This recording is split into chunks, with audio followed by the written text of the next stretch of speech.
Dr. Stephen Greer. Dr. Greer, thank you for coming on. I am happy to be with you today. Okay, now I think what we need to do, before we unpick the various strands of your work, is just to get a handle on you and who you are, because your career did not begin as a man questing after scientific answers like this. You're a medical doctor. Well, yeah, I'm a trauma emergency doctor, so I ran an emergency department for many years in North Carolina, and so I, at one point, was chairman of emergency medicine there. And, in America, it's its own specialty. It's, shootings and stabbings and car wrecks and burns and all that kind of thing. And while I was doing that, I got involved in looking into this question, which I'd had an interest in since I was a child, of what are these things that people call UFOs and why is it being kept secret? And one thing led to another, and, well, here I am. So, but interestingly, when I was about 8 or 9 years of age, I saw a silver seamless disc. It had no moving parts. It had no rivets. It was astonishingly clear, middle of the day, with some friends in my neighborhood. And I knew I had seen something extraordinary because it didn't move away. It just kind of dematerialized and disappeared right in front of us. And, of course, my parents said, oh, yeah, well, sure, whatever. But at the time, my uncle was working on the lunar module, which I don't know, for those who are too young to know what that is, the funny-looking machine that we built that put the first man on the moon. Yeah, made of what you call aluminum foil, what we call aluminium foil. Yeah, so it's a very fragile thing. My uncle worked on that as a senior aerospace engineer at Grumman, which is now Northrop Grumman, the second biggest aerospace company in the world, out next to Lockheed Martin. And so I had a great interest in space, and of course I was a young child when he was working on that. But nevertheless, I knew I had seen something space-related and something that was really extraordinary, and it ignited a lifelong interest in these matters. And as I began to look into it further, I began to realize not only were these objects real, but the secrecy was based on something that no one had figured out. And well, you had a special connection, obviously, through your uncle. Did you tell him what you'd seen, and if you did, what did he make of it? Oh, yes, I told him, and in fact, to the day he passed away, which was 2 weeks after Neil Armstrong did in 2012, he was very supportive of the work I'm doing.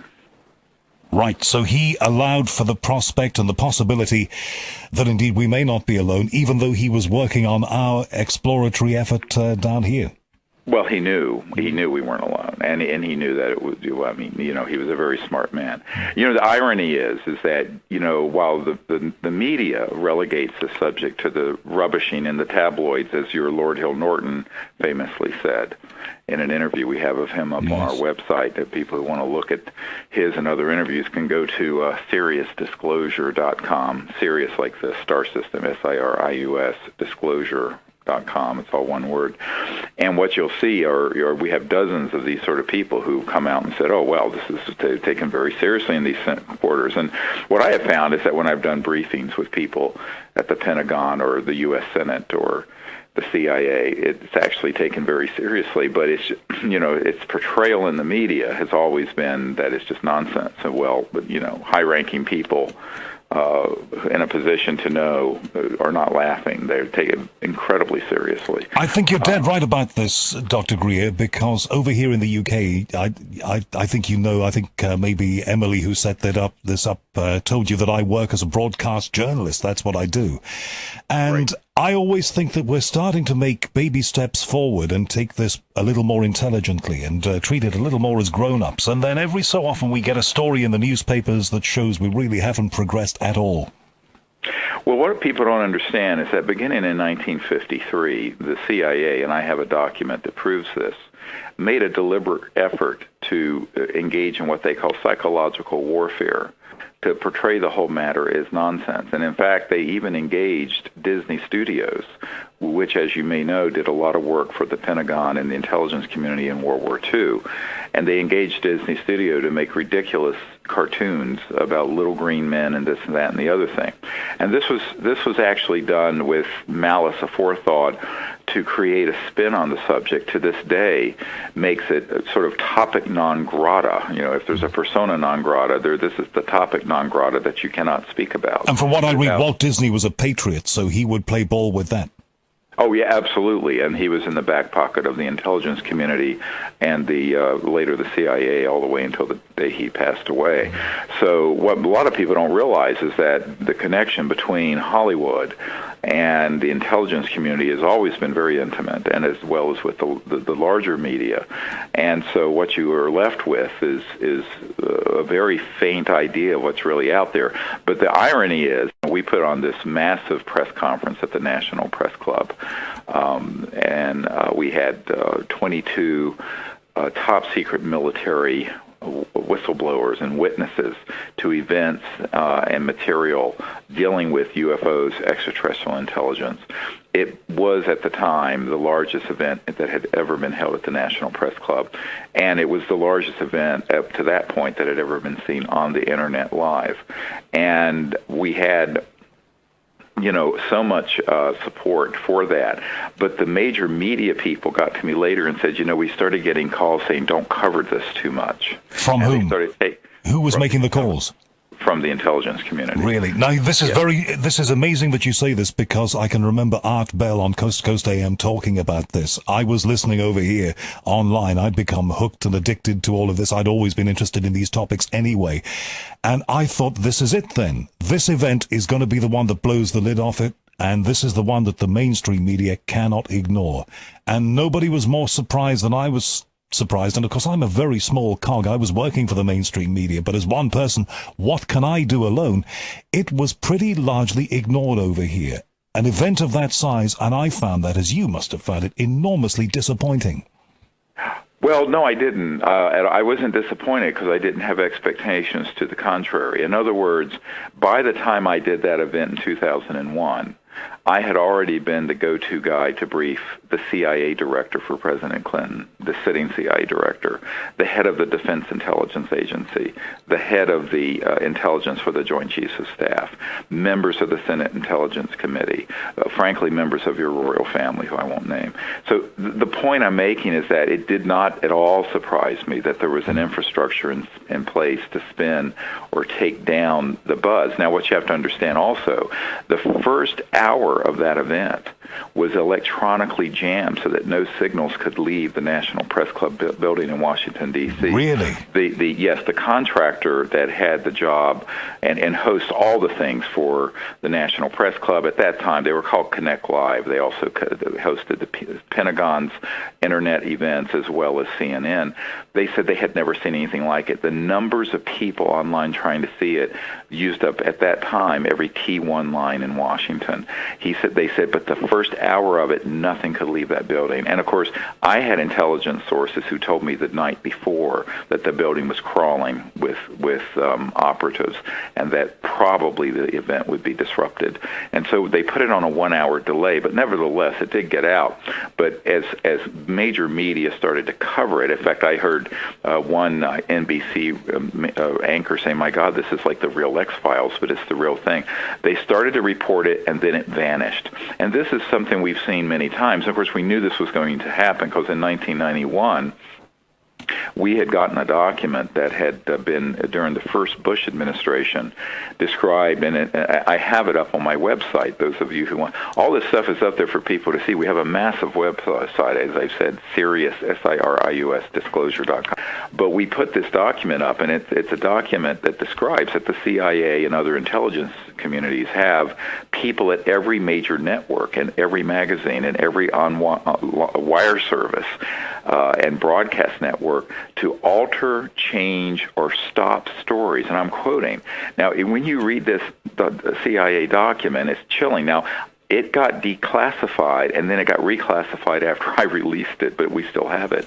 And what's interesting is the naivete of the public. You know, what always surprises me is that people were surprised by anything that Snowden's revealed. I thought that was just everyone would know that. Of course, they're listening to every single phone call and email. I was shocked that people we're shocked. And I'm going, really? But what's interesting, people have to feign shock in Washington, so the president has to act surprised when, for goodness sakes, it's been very many years since there was any privacy. The head of Lockheed Skunk Works said before he died, Ben Rich, he said, quote, "There are no private conversations anywhere on Earth." I think a lot of us knew this stuff was going on, and we saw little tips of the iceberg, like newspapers getting hold of confidential conversations from the royal family and stuff like that, which were trotted out over here for titillation. But to recently discover the extent that the NSA has been partaking of our business, I think has come as a shock to a lot of members of the public. It's certainly not the fact that it was happening, but the scale of it is the shocker. Yeah, well, here's something that I have from source. You have to understand, I have over 550 people who work now or have worked in the CIA, NSA, Pentagon. Why are they talking to you? If you have these people who are connected to you, why do you think they are true patriots, and they're shocked and appalled that this nonsense is going on, and they know that this is the biggest secret in the history of the human race. They know that the reasons for the secrecy have nothing to do with our national security, but with an oligarchy, a kleptocracy of people who want to maintain the status quo of the macroeconomic order. And this is what, when the Honorable Paul Hellyer and I first met, this is what he and I first talked about, the Minister of Defense of Canada. And he when he read my materials and he understood that it's a science and technology story, that when you see one of these so-called UFOs, it's a totally inappropriate name, by the way. They're not unidentified and they don't fly. But so they're objects. The O part is the only part of UFO that's legitimate. The rest of it was concocted after they knew that they were either extraterrestrial or the man-made prototypes based on studying so-called anti-gravity technologies. But basically the source of energy that are making those things move, and where an object can be at one point in the sky and in an instant later be 40 miles away on radar, which we have radar tapes to prove, by the way. This is not something you can do with a jet engine. So you're dealing with a whole new level of energy, propulsion, physics that has been kept secret since at least the 40s and 50s. Well, in fact, one of the things you say, well, certainly one of the things I've read about you attributed to you, is that the NSA itself was formed initially to cover up Roswell. Well, yes, and also the CIA was formed immediately after that happened in 1947. If you look to the date of the formation of the CIA and the Air Force forming separately from the Army Air Force, which is what it was in World War II, it was that singular event. When they realized that they had materiel that would advance what they already knew was going on in high physics. Now remember, a lot of people think that these things that are man-made that look like UFOs that Lockheed has and my uncle's old company has, Northrop Grumman, and they do have them, by the way. They're very classified aircraft. They're not acknowledged. In fact, they come into the category of an unacknowledged special access project, or USAP, which is what we go into in my film. And what these USAPs are, these unacknowledged projects are, is that they do not get acknowledged to anyone who is not in them. So it doesn't matter if you're a member of the Senate Intelligence Committee, they will not tell you about it. So this is what they call need to know. Yes, but it also doesn't matter if you're the President of the United States. Really? Now, I'm sorry for interrupting, I do apologize, but I just want to just bring in one important point, and it winds us back just a few minutes, and I should have interrupted you before about this, but... No, please, go ahead. When you said that you are invited by very, very important people to brief them, and some of whom you cannot even go close to naming, why do they, if there is this enormous cover-up going on, and it is sensed at every level that there might be, I don't understand the mechanics of how these people call you in to brief them. Why do they want you to brief them? Well, it's, for example, let's go back historically, back in the 90s, when everyone remembers that we had a guy named President Clinton, who was our president for 8 years. His CIA director, when he first became CIA director, was asked by the president to look into this, into UFOs. And we have this acknowledged not only from Webster Hubbell, who was third in command at Justice, but his own admission. So the CIA director asked, and of course this is a new guy. They come and go every 2 years, 4 years, whatever. And he knew the subject was real because he had had a sighting with his wife in New Hampshire in the 60s. So Admiral Woolsey, Mr. Woolsey asked someone who had been following me around to my lectures and had seen the kinds of evidence I had collected to come up to Washington under cover of a dinner party, sort of a salon. So, we have these salons, they call them, or salon, where you go and, so there were 6 people there. It was me and my wife and the CIA director and his wife, who luckily was the chief operating officer of the National Academy of Sciences, and our host and hostess. And the host was a man who was very good friends with the CIA director. And so he brokered this meeting, as it were. So we go up there, and I thought it would be a very brief meeting because, a cabinet-level person in the United States, certainly the CIA director, usually you have, a 15, 20-minute meeting. This went on for almost 3 hours, during which I had the very unfortunate thing to learn that, in fact, the president and the CIA director were being denied access to these projects, that people, frankly, in my own family and other people that I had gotten to know intimately were working on. I said, well, how can this be? This is through the looking glass. This is nuts. But that was before I learned, and then later I had a man who helped me through this system to learn what an unacknowledged special access project is, how real secrecy operates. And by real secrecy, I'm not even talking about the NSA programs that Snowden talked about. That doesn't even begin to reach the level of secrecy we're talking about here. So that's when I learned that this whole universe of unacknowledged special access projects that had grown up in the 50s, that Eisenhower warned us about when he said, beware, the military-industrial complex existed. So I started digging and digging and digging. And so here I'm working full-time as a medical doctor and raising 4 young daughters. But I'm doing this as well I can with very limited resources. Now, very early on, there was the scion of the Rockefeller family. Lawrence Rockefeller took a great interest in what we were doing and had me out to his ranch in the Tetons. It's the same place where the Clintons would go to vacation in the early years of the presidency for Bill Clinton. And he was the friendly guy in that clan. Now, David Rockefeller, his brother, was horrified that Lawrence was supportive of what I was recommending, which was the termination of the secrecy, bringing out these sciences and technology, and getting our planet off of oil, gas, and coal, which is what would happen as soon as it was acknowledged that these things are real. Well, gee, how many vested interests does that challenge? Yeah, well, it's about $600 trillion in fossil fuel reserves, coal and gas, and infrastructure and utilities and internal combustion engines and jet engines and rockets. All of it is rubbish, by the way, and all of it's been rubbish since the 50s. So the secrecy is really centered on the science and technology being kept under wraps, because if it were to be allowed out, as Lawrence Rockefeller turned to me, he turned to me on his deck there in the Grand Tetons. The Rockefeller family owned the entire Teton Range and gave it to the U.S. government as a national park. But they kept out this beautiful ranch that I would go to. And Lawrence turned to me one night out under the stars, and he looked at me. He says, no aspect of life on Earth will be unaffected. So vast and profound are the implications of this disclosure. I said, yes, Lawrence, that's why it's been kept so secret. It hasn't been kept secret and ridiculed because it's trivial. It's because it's so profound. And he says, oh, yes, of course.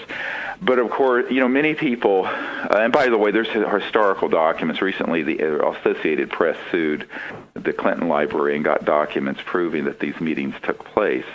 But at that time, it wasn't called Disclosure Project, which has now become quite well known. It was called Project Starlight, was a code name. So here I am as a young doctor, schlepping back and forth between my work in Washington doing these briefings. So one thing led to another. So now, when a group of leaders get together and they want to know what's going on this, I'm frequently asked to come in and provide them information. Do you think, Dr. Greer, that some of these people are using you as a conduit, because they know that you are heavily involved in this. You are very well known. You have access to the media. You have your own following. You write books.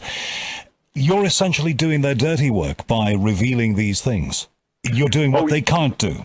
Oh, yes, and I don't know if I've ever said this publicly. Well, I have said this publicly, but nobody is caught on the nuance of what I'm about to tell you, which is really kind of shocking. But back in the early 90s, a man who's with a PhD scientist with the science directorate of the CIA sent a man down who he works with very closely, who's in this committee. It's been called Majestic or Magi or Magic. It has a new name now that I'm not going to discuss. Down to my home. And basically said, we want to meet with you. And I said, about what? Because I was doing this just as a kind of, not a hobby, but, and he says, we desperately need, this has to come out. We're running out of time as a planet, and everybody knows it. I said, well, why don't you do it then? He says, because they'll kill us. But you're just a doctor. Nobody cares. You're not important. And couldn't you reverse that argument, though? Because they're quite important people. They would be noticed if they were killed. Maybe you wouldn't be, because a lot of people do disappear. People do disappear. Now, at the same time, someone else from the intelligence community said that if you do this, you have to become well-known, so you need to get on Larry King Live, and you need to do all this, which I did. But the truth of the matter is, he turned to me, and I was, of course, flabbergasted. I'm going, well, this is the most upside-down, absurd thing I've ever heard. He says, you don't understand. We can't do it, because if we defect from inside, the rules of an unacknowledged project is that you kill anyone who breaks silence. But if you do it and start gathering the things that you can and bring it out there, that can create enough public education so the public becomes aware. So they're using you to gather a critical mass. Oh, yeah. And so here's even more hilarious story, is that after I briefed the CIA director, one of Clinton's good friends who was sort of a fundraiser for the Democratic Party in America, came to our home, and he was sitting around our table, and we were having dinner, and this guy's sort of an overweight, funny, jolly, kind of jokester kind of character. His brother frequently would sleep over at the White House with the Clintons, and he looked at me and he says, well, the president is very supportive of what you're recommending, which is to end the secrecy on this, but everyone around him is convinced if the president does this, he'll end up like Jack Kennedy. And so I start laughing. And, of course, my children are very young. And he stops me. He says, Dr. Greer, I'm not joking. I said, oh, come on. I said, well, don't talk about this like that in front of my children, or you'll scare them. Let's talk about this in the library in my house later. So we go to the library of my home, and he says, they really are concerned for the safety of the president if he pushes on this. I said, are you kidding me? And he says, no, I'm not kidding you. I said, well, what do you want me to do? He said, well, we think you can do it. And I said, well, what you're saying is that I'm expendable. It doesn't matter if something happens to me. He says, that's right, you're expendable. You're really not important. So people, contrary to... How did to hear that about yourself, how did that feel? I would be a little scared. Well, no, I accepted at that point that I was the throwaway person, that my reputation, my career, my life, it doesn't matter in the scheme of things. So you have to have, on the one hand, you have to have a strong enough personality, which anyone who's gone up against me will tell you that I will absolutely take you down. I don't care if you're a general. But on the other hand, you have to have enough true inner spirituality and humility to say, well, in the scheme of things, they're right. I really am not that important. And it's the information, it's the knowledge, it's the direction and the arc of our society that is important. Because right now we're headed to hell in a handbasket over a cliff. But, this information, the fact, A, that we're not alone in the universe, and B, that there are sciences and technologies that in one fell swoop could give us a completely new and sustainable civilization, this is non-trivial. This is of critical importance. And so you then begin to realize, however, and this was the hard lesson I learned back, a couple of decades ago, is that the people who have all this power and money, they don't want to rock the boat. So it has to come from people like you and me. And so it has to come from we the people. It's interesting because I'm here in Virginia, just down the road from Thomas Jefferson's house, where President Obama and Hollande, the president of France, were just there this week. And it's just literally 20 minutes down the road from my home here. I have a home in Washington, but I have this farm out in Virginia. And I think to myself, well, it is about we the people. It is about us making this change.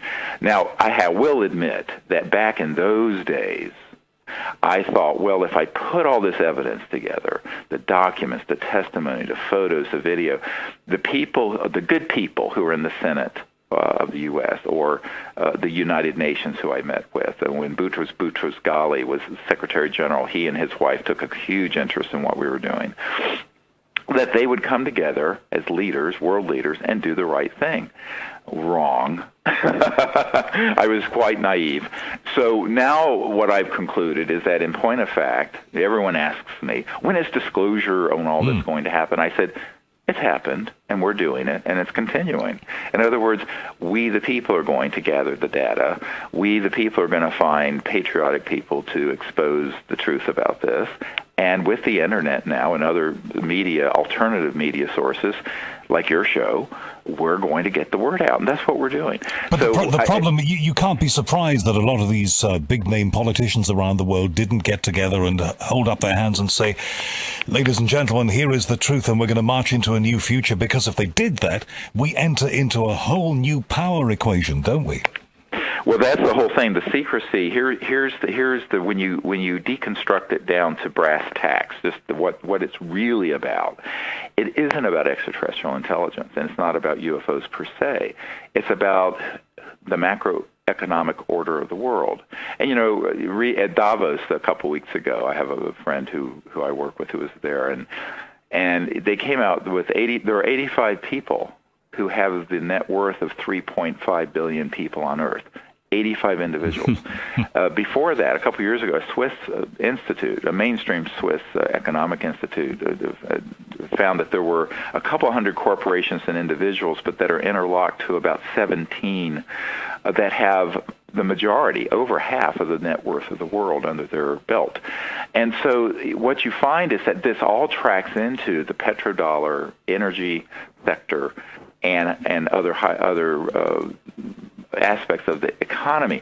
If you bring out a technology where every home and business and car, that under the hood of your car, under the boot of your car, you have a device that pulls energy out of this so-called zero-point energy field, which has been proven scientifically to exist, by the way, and you no longer need ExxonMobil or BP or the coal mines or the public utilities or what have you. First of all, aside from the fact we would end climate change and pollution and all the poisoning of the Fukushima-type nuclear reactors, we would have every single village in India or Africa or South America or China have the ability to have complete self-sufficiency. But with that macroeconomic change, the centralized economic system will go the way of all flesh. And that is what they're protecting.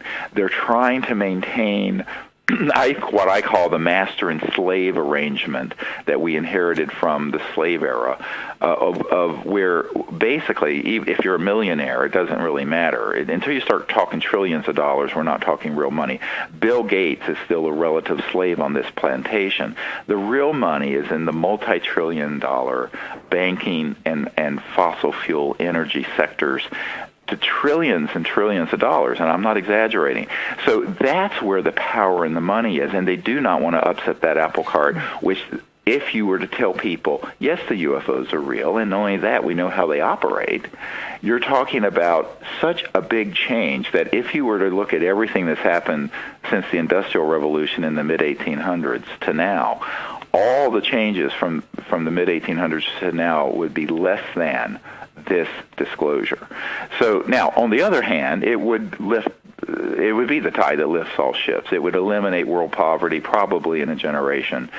It would cause all kinds of beneficial effects. But as I was recently invited to a gathering of 120 world leaders on an island out in the middle of nowhere, which I won't talk about in more detail because I was asked not to. And I was given the keynote on a Saturday about this. And the title of the entire conference was From Disruption Opportunity. So the way I frame this is that there's a huge opportunity if we get this right. If we don't make this change, what are we facing? But Dr. Greer, you keep talking about us and we and the powers that be down here and those moneyed individuals and the president and all the rest of it.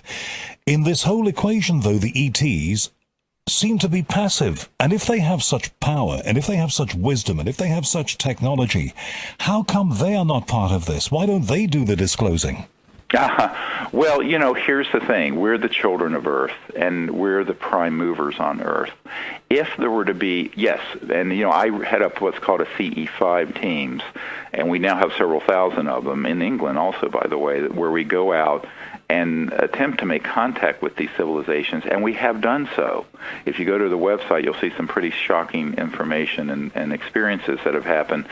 Well, apparently this stuff has been happening in the north of Scotland. Certainly one of my guests here tells me that way up sort of Lossiemouth way, where there's an Air Force base, there are all sorts of things going on all the time, I am told by him. Well, but here's the thing, is that the extraterrestrial civilizations know that if they were to come in and just force these issues, it would be more disastrous than America going in, along with the United Kingdom, trying to create a Jeffersonian democracy in Afghanistan on top of a feudal society that's locked in the 600 and 700 AD period. And why do they care about that? Why do they care about the way this is done? Because if it's not done right, it could be more damaging than being kept secret. So the reason it has to be done by humans is that we are at a certain state of our evolution, both spiritually, socially, in consciousness, and technologically.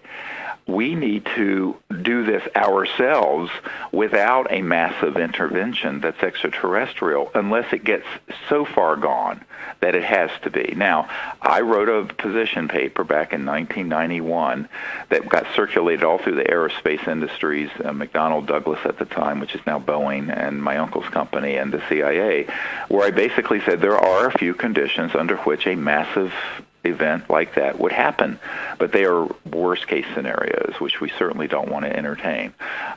Massive geophysical collapse, a massive thermonuclear exchange, such as mutual assured destruction, where you have thousands of nuclear weapons flying and destroying all life on Earth, and things that are really, truly apocalyptic. But at the moment, we're making a great job of screwing this planet. Look at Fukushima. I don't believe we've been told the whole truth at all about that. Look at the state of climatic change.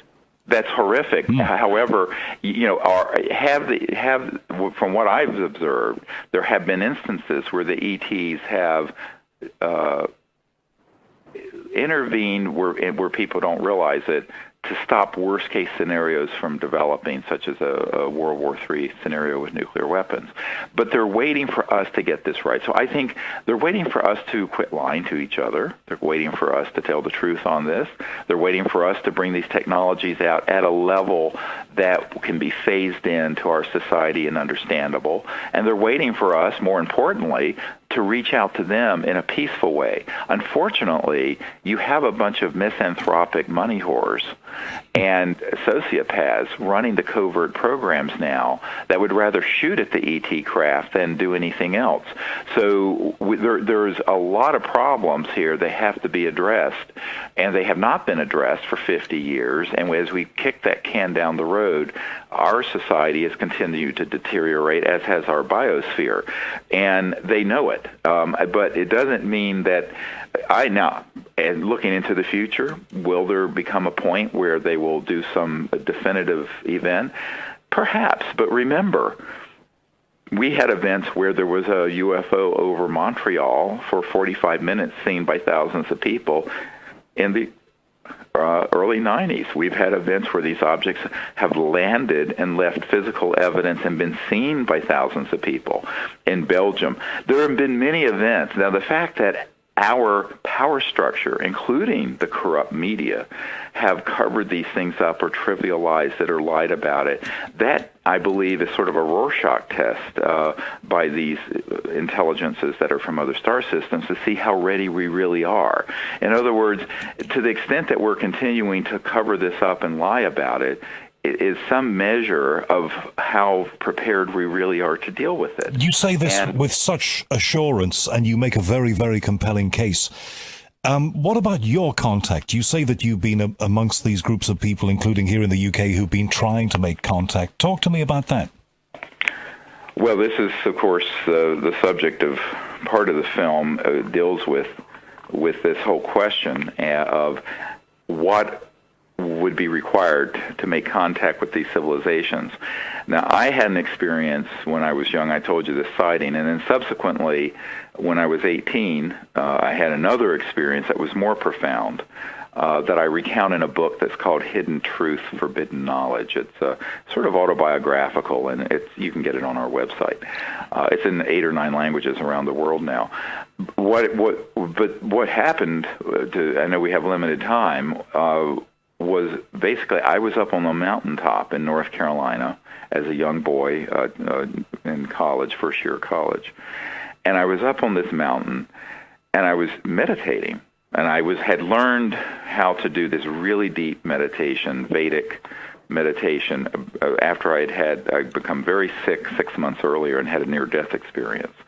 And during that near-death experience, because I was raised as atheist, and my family were atheist, agnostic, they didn't believe in anything, that you couldn't put into a test tube.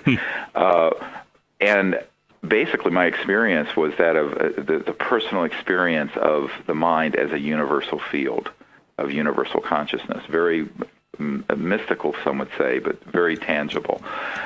So I learned meditation so I could experience that more deeply while still being healthy and alive. Well, according to some biographical material about you, it says you found the Rosetta Stone of ET contact, the power of the unbounded mind that we all have. That is exactly what happened. So once what I was about to tell you is that I was doing this meditation, and just before the meditation, I saw the same ship that I'd seen when I was 8 or 9 years old. A beautiful silver disc. It was right before sunset. And I just sort of acknowledged it, and then I did the meditation. I had a very deep meditation, after which I had a contact experience where an ET being appeared on my right side and touched my right shoulder. All my hair stood on end, and back then I had more hair, and and it was longer. And, we all did. We all did. and I basically sort of moved into another dimension, for lack of a better word, with this being on a craft, where we then went into this deep meditative state and kind of co-created the protocols that I've now been teaching for about 20 years that involve the ability to remote view space and these civilizations by first going into this field of consciousness that, as Erwin Schrödinger, the father of quantum mechanics, called mind, that there's the total number of minds in the universe is a singularity. It's moving into the experience of that singularity, the oneness of that state of consciousness. And it's quite beautiful, but it's also very practical, because what happens when you enter into that state is that you're then able to actually awaken to another point in space or another point in time. Now, of course, the pop culture called this remote viewing, and the CIA has had projects dealing with this. But what I've done is turn this into a diplomatic protocol where we utilize that ability to make contact for peaceful purposes with these civilizations, and then after we see where they are, we turn it around and vector them or guide them into where we're located, whether it's in the mountains of Colorado or in Joshua Tree National Park or in near Stonehenge in the UK, where we were last year. So literally you're using this technique, and you're almost like taking a calling card, a cosmic calling card to them, saying, hello, here we are, come and visit us. Yeah, and they do. And we had, the photographs and videos and the experiences our teams have had are amazing. But the reason it works, and this is the punchline of this, and this is one of the comical things that happened when I was meeting with the CIA director and his wife. She was a scientist, and she asked the question, well, how are these civilizations communicating across the vastness of interstellar space? Because, your cell phone is traveling at the speed of light. The signals are radio waves at 186,000 miles per second. Well, even to get to Mars when it's far away from us takes an hour at the speed of light. It's too slow. So if you're talking about light years, you're talking about if a planet is 1,000 light years away, which is very nearby in our own galaxy, it would take 1,000 years to get a signal there and 1,000 years to get it back. So it's just too damn slow. So the speed of light is too slow. You have to begin to study what I call transdimensional physics. And does this mean we need to stop pointing telescopes out towards the stars because what's out there, them out there, they're not there. They're way beyond that. Well, that's the thing. If they arrived here from another star system a priori and by definition, they have mastered transdimensional physics, meaning they are moving out of 3D into other dimensions to get from point A to B. They're not making a straight line. They're going from point A to B by going through infraspace, if you want to call it that, or transdimensional space. It gets quite obtuse to some people and abstract. But the point I'm making is there is a physics that we know and understand quite well. But ultimately, the ultimate field of transdimensional communication is consciousness and thought interfacing with a device. And so the experience I had when I was quite young was that these civilizations think to an instrument and it does something. Now, we would call that magical, but if you took a cell phone or an iPhone to Thomas Jefferson 200 years ago here at Monticello, he would think that was magical and from a completely fantastical. So the point I'm making to people is that we're dealing with civilizations that can interface with what I call coherent thought, just like a laser light is coherent light where you sync up all the green wavelengths of light. You're dealing with thought emanating from a deeper level of consciousness that's coherent in a group, and that will then interface with their electronic systems, but they're not electronic systems like being made in Silicon Valley. They're very advanced. And if they are so staggeringly advanced and so amazing as they certainly sound, and they can communicate one with another, why are we so backward? Because we've chosen to be backward. It isn't that we don't have the hardware and the software in our consciousness and our minds to do this. It's we've limited ourselves by our own belief systems. And I think this is part of how we need to awaken as a civilization. Part of this is a technological story. A deeper part of it is a very human and spiritual story of why have we kept ourselves running around like troglodytes, pretending like we live in a world of scarcity, when in reality, as Tesla said, the universe is made of infinite energy. So, and abundance. And I think that part of this is our desperate need to have a different framework and paradigm of how we view ourselves. Not only do we have to go beyond viewing ourselves as one race or tribe or religion as humans, we have to go even beyond humanity to realize, what does it mean to be sentient? What does it mean to be conscious? What does it mean to be awake and intelligent in this universe today? And when we begin to ask and answer those questions, we're going to find that our future is more different from our past than today is from cavemen. But the only problem there is, and it depresses the hell out of me, and maybe you feel this way too, I'd be keen to know, is if you look at the equation, the number of people who get off on reality TV shows and, Dancing with the Stars and all that, versus the number of people who want to explore their sentient capabilities, it's no contest, is it? Which side wins out? Yeah, well, we live in a period of deliberate, what we call it bread and circus, basically, the shock and awe and drivel of our current culture. But that doesn't mean that that's where everyone really is. In other words, there's about 25% of the population now that are deeply interested in these things.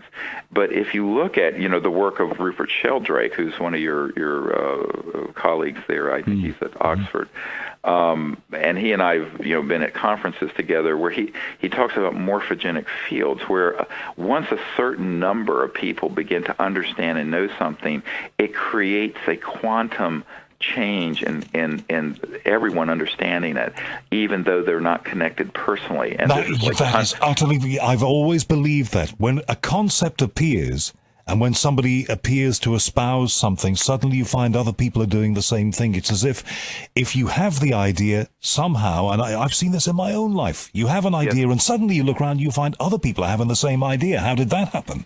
The reason for it is that mind and consciousness is non-local. It's actually omnipresent. And this has been proven in physics. And so, this spooky effect that Einstein talked about in physics that goes way past quantum mechanics has been proven to exist. But when you're dealing with humans and civilizations, that's very much the case. So what we need to do is create a trend line into this kind of consciousness and understanding, and we're looking for, as it were, our 100th monkey, because, they've done these studies with tribes of monkeys on islands that are separated, when the 100th monkey or so, and it's a percentage effect, but the reason is that it's non-local, and so it can propagate that way. Now, of course, the trend line is not really very edifying right now, as you mentioned, with, top-rated shows like, rubbish like Duck Dynasty and what, morons falling into the swamp out of their rowboats and whatnot. Oh dear, but look, television's full of it. But it's full of it.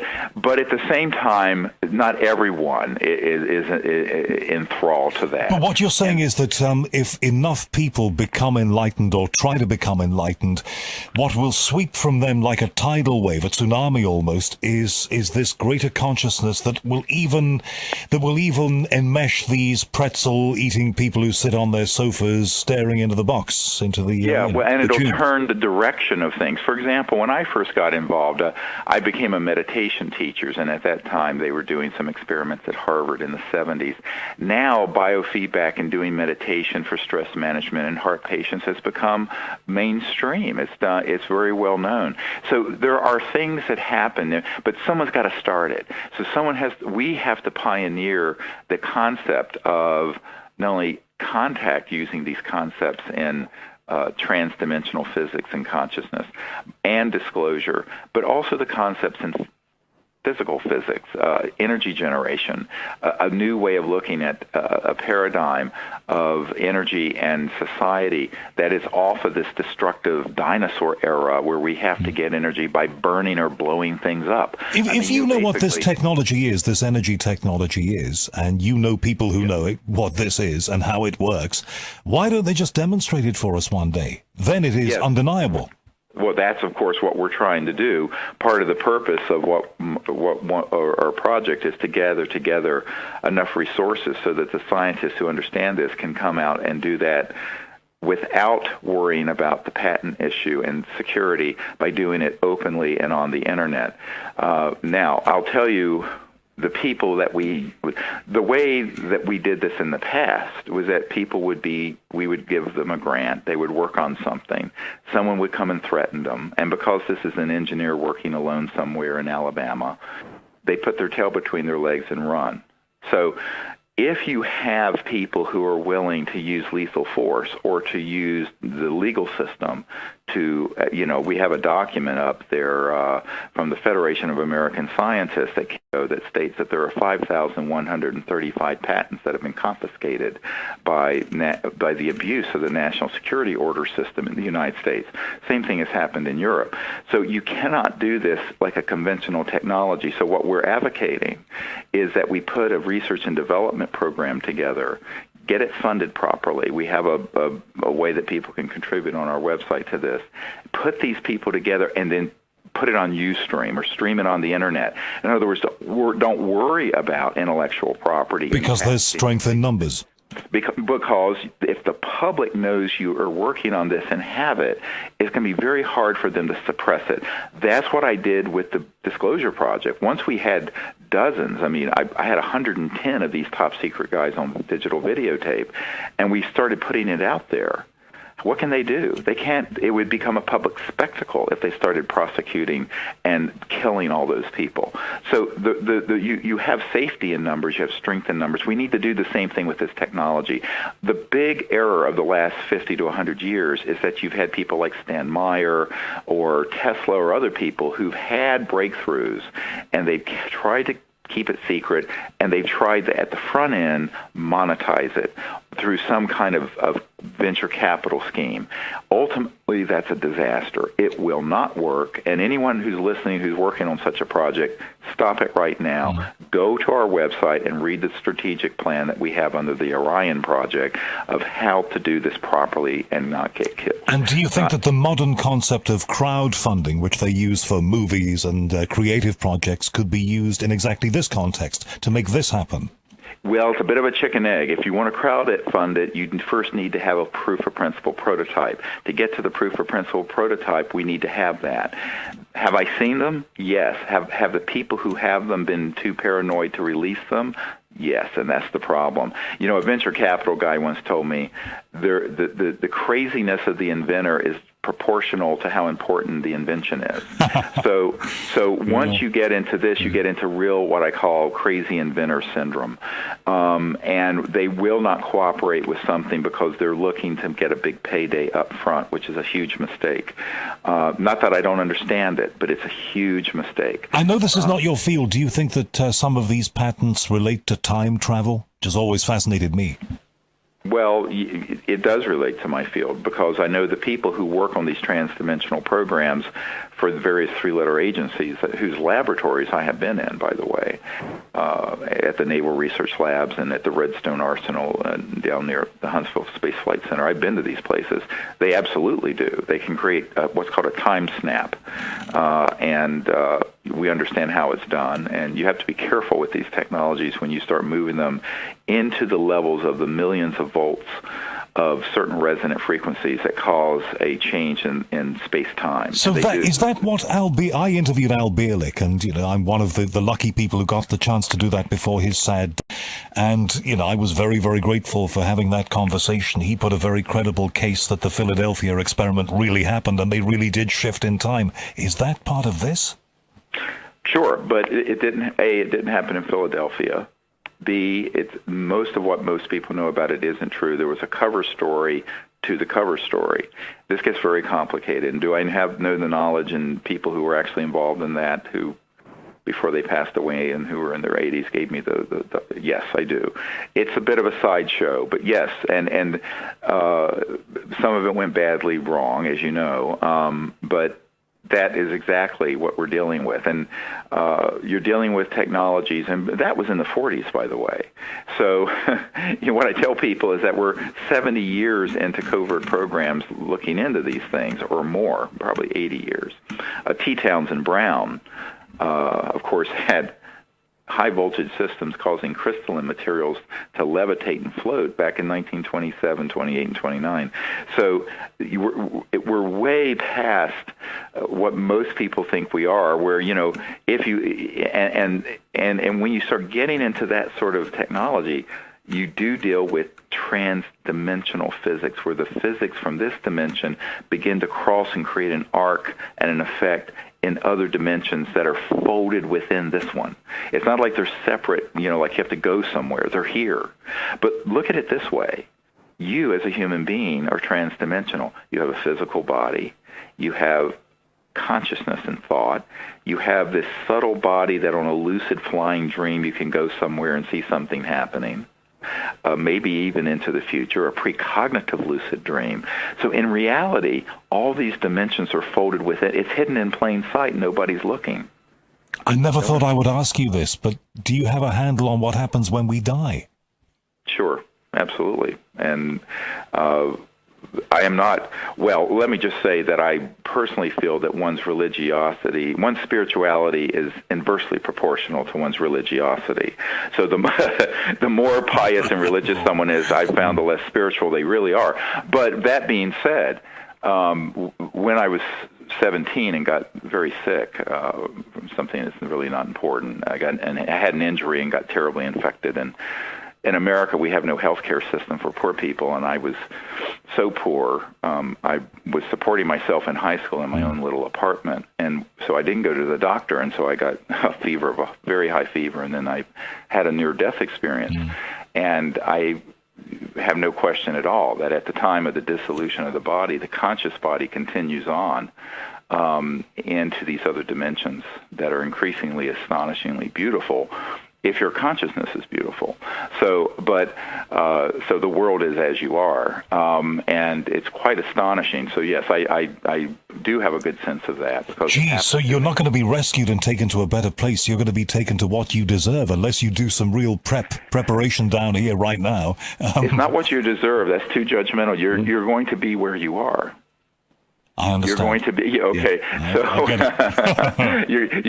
So where are you?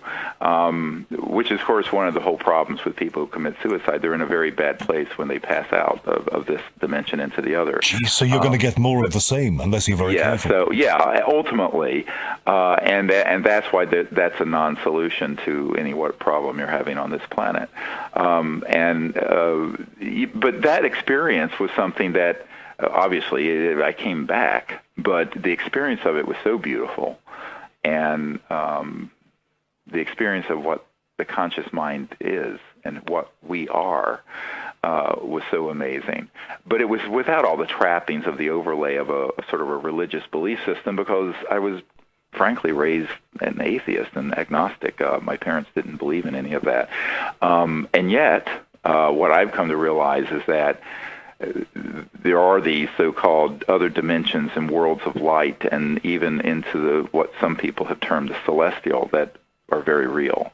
Now, what's interesting is that these interstellar civilizations understand this very well, because if you begin to get into the technologies that cross into other dimensions, you begin to bump into things like the mystics used to call the astral universe, because really what you're doing when you go from one star system to another, you're skirting between along the underbelly of the 3D cosmos, crossing through these other dimensions that are increasingly, shall we say, pure consciousness and thought.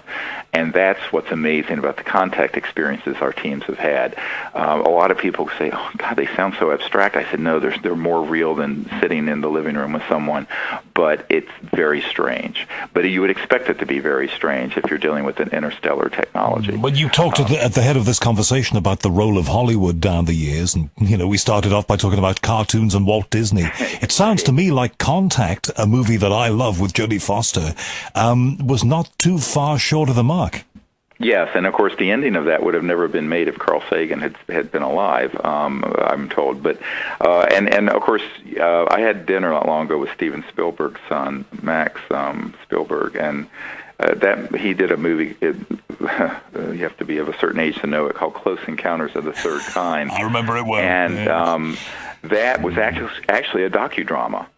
And in it, of course, there is a protagonist that has this connection that's in thought and consciousness, somewhat telepathic, with the E.T.'s, a Richard Dreyfuss character in that film. But it was actually based on actual cases that Spielberg studied, and he was given access to some files at Wright-Patterson Air Force Base where the Roswell materials went. And I know people who worked on the film, and I also know that when it was shown at the White House with Ronald Reagan stood up at the end of it, and he says, there are only a couple people in this room who know how true to life this film really is. He was connected, wasn't he, in a way that other presidents maybe haven't been. He really was into this. Well, he was, because, as governor of California, he had a sighting when he was flying from on the governor's plane from Sacramento, I think, down to L.A., and as was Jimmy Carter. What was interesting is that Clinton knew that these other presidents had an interest and had sightings. And Carter had specifically stated when he was running for president that when he became president, he would end the secrecy on all this. And I have the report form that President Carter filled out when he was governor of Georgia, when he saw one of these objects, when he was governor.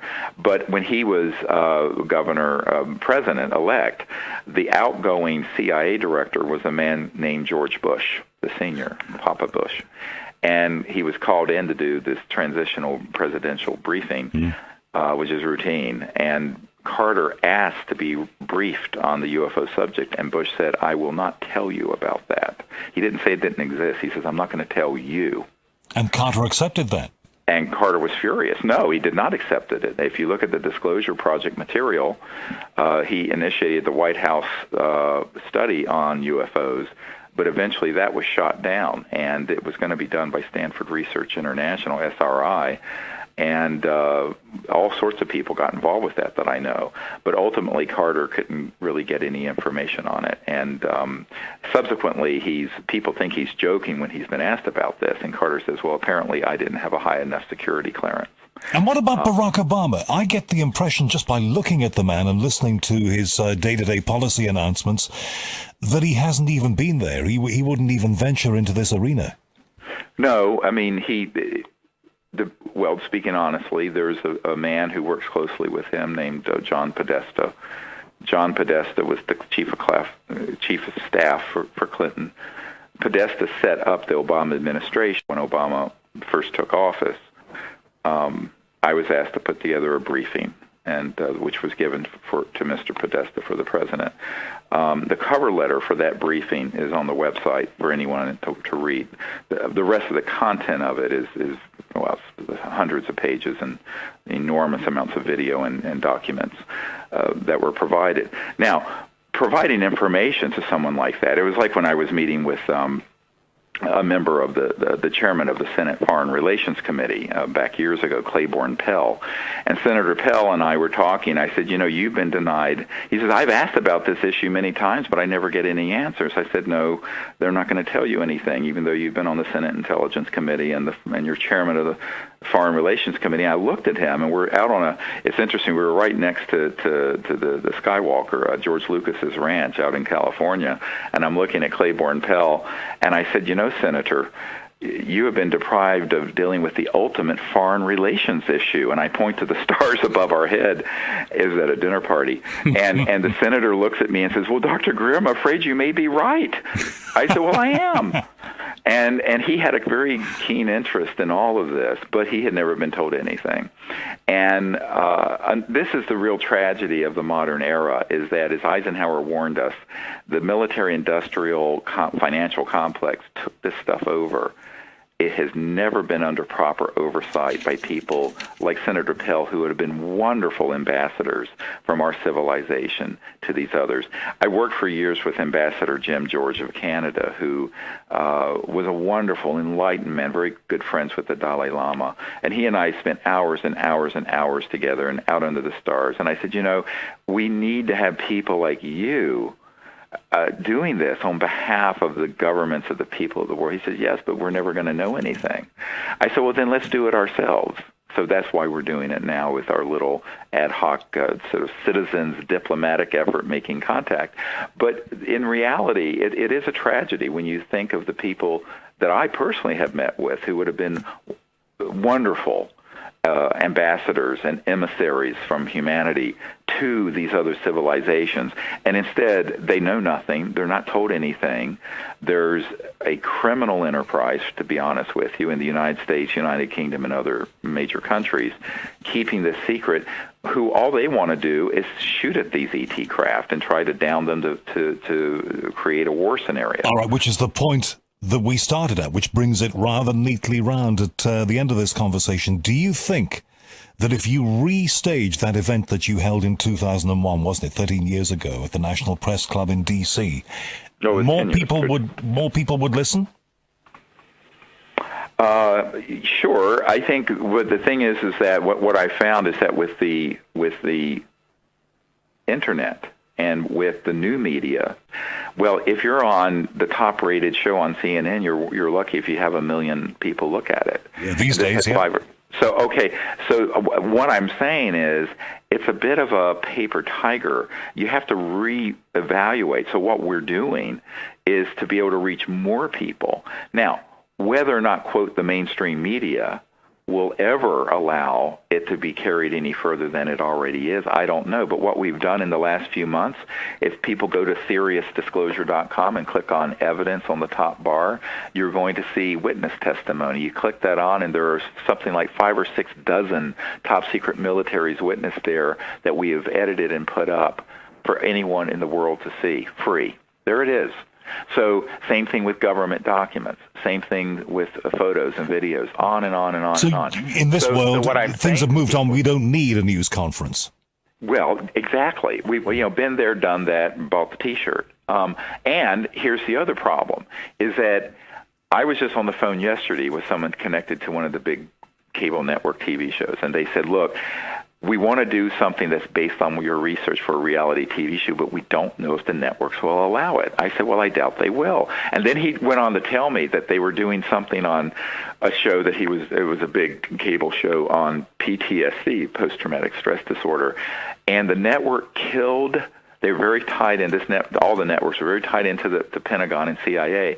They were going to have the people talk honestly why they had PTSD, and a lot of it was because of friendly fire when we kill each other in warfare, or when they had to do things that ended up killing innocent children and civilians, and that it caused such PTSD for these soldiers, and they would not allow that to be in the show, and they killed the show because of it. So if that gets suppressed, what you're talking about is going to be absolutely stamped on. Well, so yes, exactly. What I'm talking about is 1,000 times more of a challenge to the status quo than some poor guy who's lost 2 of his limbs, who has PTSD because he, witnessed, his buddies being killed or by friendly fire or killing a bunch of children in a village in Iraq.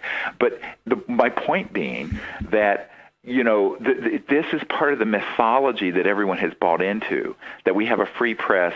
We do not. That we have free markets. We do not. How do you have a free market if there is a behemoth that is suppressing the biggest technological innovations in history that deal with energy generation and propulsion? We don't have we have a managed free market economy, but it's managed. We have a limited free press. So all these things are conditional and qualified, but the people, because we buy the sort of the PR of the master. But the PR of the master is saying, oh, we live in a democratic and free society. Well, this is a bunch of rubbish. Do you know what? Now, I think I agree. Well, I work in the media. Well, it's just absolutely a fact. I've seen it up close and personal, and and Hollywood is no better. If you want to create another movie with shoot 'em up with aliens in space, that you can get funded for $200 million, no problem. So what you find is that there is a new way of doing this, because if you try to go through the traditional system, you're going to run into this buzzsaw. And I remember meeting once with a very big director-producer in Hollywood who wanted to do a true feature film about this. And he was boasting that he had $60 million discretionary from his studio to do any movie he wanted. I said, well, he had writers in there from, who had been on the X-Files and all kinds of. I said, well, great, let's do it. He flew me out. We had a chat, and he was one of these very typical big Hollywood moguls, billion-dollar movie guy. And I said, okay, great. I said, I don't know that they're going to let you make this movie. He says, oh, I have complete control over this budget. I said, great. 2 weeks later, he calls me up. He says, Dr. Greer, I'm afraid I can't do this film. I said, well, I thought you said you had complete. He says, well, not for this. So, I've seen this firsthand. This is not a conspiracy theory at all. Forget theories. I only deal with facts. And I had the head of ABC News. He was the producer for 2020 and Primetime Live. When he saw the Disclosure Project news conference, and he says, this is the biggest story in history. I said, yes, it is. And he said, we're going to do a whole series of things on either Primetime Live or 2020 at ABC News. I said, great, I'll cooperate, but I don't think they'll let you do it. He says, I'm the executive producer. And I said, and in New York, I said, that's great. So he brought me up there, and I met Sam Donaldson, all these guys. And a couple weeks later, he calls me up very sheepishly, and he says, Dr. Greer, they won't let me do this story. I said, well, Ira, who are they? He says, Dr. Greer, you know who they are. And that's how we left it. So that is a true story. I have it documented. You know, people go, really? I'm going, yeah. Well, as we wrap this up, Yeah. and I'd love to talk with you again. If I know you cherry pick very carefully, you pick your media outlets very carefully. So I know that I'm grateful to do this. I want to repeat this because there's a lot more we can talk about. But we've just scratched the surface. That's all we've done. But yeah. What happened to me? I had Paul Hellier on when this was a radio show that was on AM radio that went all over the UK and all over Europe at night. It was a Saturday night show, and I'd been interested in these things for years, and I'd heard Art Bell, and I thought, I can do this. This is my time. I am a journalist, and I want to do this stuff. Right. And I've been interested in it since I was a kid. So we did it. We did it on the radio.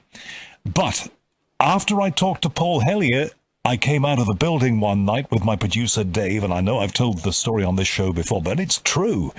In a road where on a Saturday night late, there is no traffic and no people. Opposite was a black, you call them Jaguar car, British car, and two guys wearing black suits who looked like the Blues Brothers, and on the dash of that car, on a little stand, was a camera pointing at us. Sure. And, I am convinced somebody was interested in what we were doing. Oh, yeah. Oh, no. I could tell you 1,000 stories like that. When we first started this project, and I'm working as a doctor, and one day I picked up my phone to dial out, and they had left their hook on my phone open so I could hear the control room and all these people talking. And I said... I was so outraged, and now I just take it as a matter of course, but I was so outraged, I said, who is this? And a woman with a very thick accent said, oh, my God, it's Mr. Greer. And I said, Dr. Greer to you, bitch. And you sure it wasn't Lily Tomlin on the switchboard? I laugh at these things. My wife and I laugh at these things now, but it's like, it's you accept that when you're dealing with this issue, A, it really is real, and B, the most powerful people in the world want to keep it secret. Well, that's a good point to park this conversation, Stephen. I'm very, very, if you don't mind me calling you Stephen, I am delighted. No, please, yeah. Right. I'm really pleased you did this. Please come back on here and just tell people again the prime source of contact for them if they want to see what you do. We need everyone listening to go to SeriousDisclosure.com, and even if you give $1 or $5, the price of a latte, and help us do the research and do this expose. We are doing a full-length feature film and also a book at the same time, and we're planning to do a global concert event. We're looking to have 1 billion people look at this when we launch it early next year. That exposes the truth behind these USAPs, not only what they're hiding, but also what they're doing to deceive the public, and more importantly, to bring out the technologies that would give us an entirely new civilization on Earth. So the title of the movie is Unacknowledged, and it comes from the first word of what a USAP is, an unacknowledged special access.